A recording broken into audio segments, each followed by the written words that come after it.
Et yo les potes et bienvenue à tous. Aujourd'hui, ambiance lunettes de soleil, on se fait plaisir, on ne se refuse rien. Je vais t'expliquer un petit peu dans cette vidéo ce qu'est mon setup actuel, puisque tu me l'as demandé plusieurs fois dans d'autres de mes vidéos.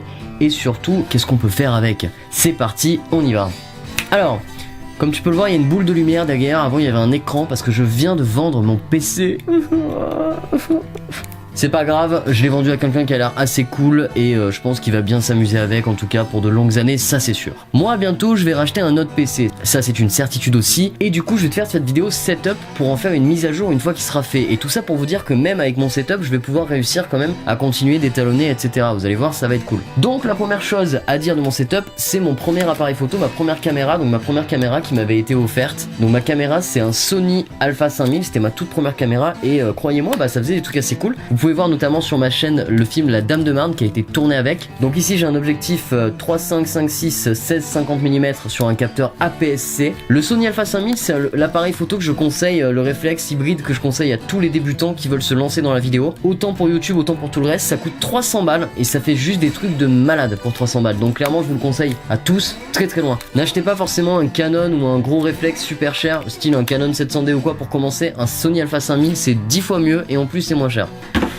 Avec ça, ma caméra principale que je compte changer bientôt pour le GH5, vous l'aurez compris, c'est le G7, le Panasonic G7. Je peux pas vous le présenter parce que évidemment vous allez plus me voir. Concrètement, j'utilise le Panasonic G7 avec ici un objectif 20 mm 1.7 qui est une jolie tuerie. Vous avez vu, on a un joli flou derrière, tout c'est cool, voilà. J'utilise cet objectif là pour mes films mais également pour mes vlogs depuis peu. Avant j'utilisais celui-ci qui est le 14-42 mm avec un 3.5-5.6 d'ouverture qui est un très bon objectif aussi, hein, mais ça on connaît, vous avez l'habitude, j'ai pas besoin de vous expliquer. Du coup ces objectifs là, celui-là c'est celui du kit et le G7 c'est celui que j'ai, il y en a un autre que j'ai racheté par la suite mais il est vraiment très très bon, de très bonne facture, c'est clair. En micro j'utilise le Rode VideoMic Pro que j'ai acheté je crois à Noël dernier, donc que j'ai acheté aux alentours des 150 €, il était en promo sur Thomann, du coup j'ai kiffé kiffé un truc de malade. Après pour ce que j'ai en à côté, donc j'utilise un Steadicam. Donc le premier j'ai un Steadicam, bon attendez je vous montre, voilà. Alors ça c'est le premier, donc ça c'est le premier Steadicam que j'utilise, donc on appelle ça une gimbal, voilà une gimbal. Donc en fait t'as du point en bas, tu mets ta caméra ici et après du coup en fait tu le tiens comme ça. Et ça c'est ce que j'utilise pour faire ce que j'appelle des one shots, c'est-à-dire des concerts, des lives, des trucs un peu tu vois dans l'extrême, avec beaucoup de mouvements dedans tout ça. Sinon j'utilise ça. Donc ça, ce que j'appelle un shoulder rig que j'ai fabriqué avec du PVC et voilà, hein, ça marche super bien. Donc celui-là, il est en mode modèle pour téléphone portable, mais j'utilise la même chose pour les caméras. Donc ça, c'est super efficace et ça coûte 15 balles les potes. Hein. Donc clairement, ça c'est de la bombe, il faut que tu le fasses. Hein. Je t'en renvoie vers ma vidéo tuto pour le faire. Hein. Il y en a deux. N'hésite pas à aller voir, c'est vraiment du bon délire. Ça c'est très très bon délire. Donc tu vois, tu te balades comme ça avec ton Steadicam. Tu crois que t'as l'air ridicule, mais t'as pas l'air ridicule du tout, mon pote. Ça fait hyper pro ça. Donc t'as ça. Et ensuite, et c'est le dernier truc de ma collection que j'utilise assez fréquemment, c'est mon Joby, c'est mon GorillaPod, hein, voilà.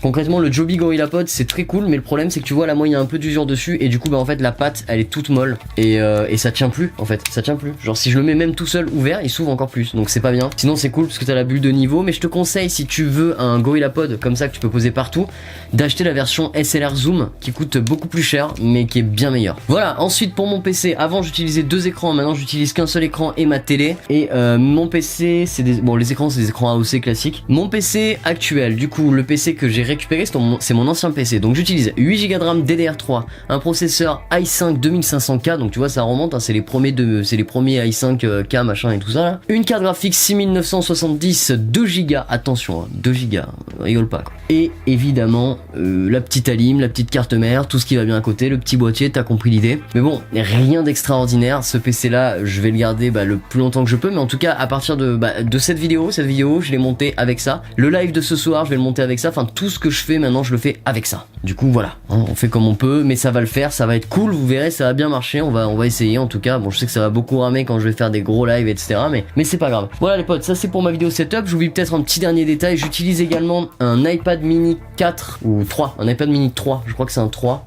pour les pro Apple là. J'utilise un iPad mini 3 pour me cadrer. Alors là je l'utilise plus parce que en ce moment j'en ai moins besoin. Mais quand on est en tournage, ça fait un excellent écran déporté. Et que ce soit un iPad ou n'importe quelle autre tablette, on s'en fout que ce soit un iPad ou pas. N'importe quelle tablette, ça peut faire un superbe écran déporté. Donc n'hésite pas à utiliser ça, c'est très cool. Pour ça il te faut simplement télécharger l'application de ta caméra en général et hop, c'est top. Voilà les potes, c'était ma vidéo setup pour ce coup-ci. C'est la première, il y en aura peut-être d'autres parce que je vais mettre à jour mon setup très bientôt, c'est sûr. J'attends vos setups dans les commentaires, donnez-moi toute la liste de vos setups, je veux tout savoir sur vos setups entiers, objectifs, appareils, tout ce que tu veux, machin, enfin bref, tout. Je veux tout savoir, j'espère que la vidéo vous a plu les potes, je vous invite à vous abonner si ça vous a fait plaisir. Je vous dis à demain, on se retrouve pour une nouvelle vidéo, ciao, bam.